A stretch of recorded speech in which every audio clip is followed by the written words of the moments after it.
Keberuntungan kali ini tak berpihak pada pasukan Rusia. Pasalnya, di suatu wilayah yang tidak disebutkan dalam narasi unggahan, pasukan Rusia menerima serangan balasan dari militer Ukraina. Rekamannya ramai beredar di media sosial Telegram pada Jumat 3 Mei 2024. Pasukan dari Brigade ke-47 Angkatan Bersenjata Ukraina mempublikasikan rekaman penghancuran MTLB Angkatan Bersenjata Rusia.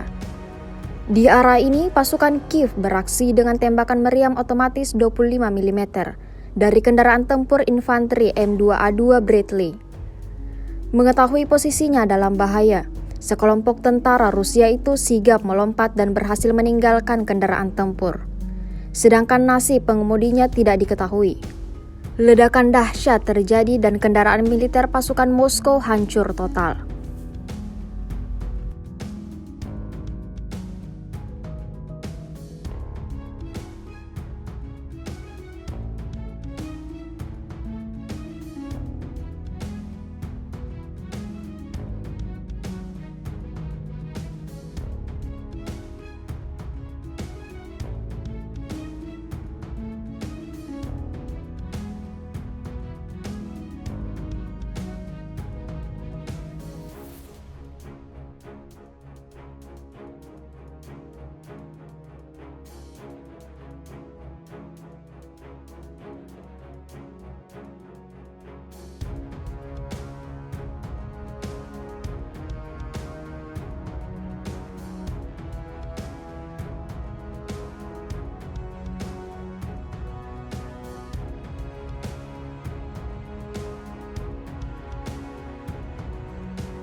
Download Tribun X sekarang, menghadirkan lokal menjadi Indonesia.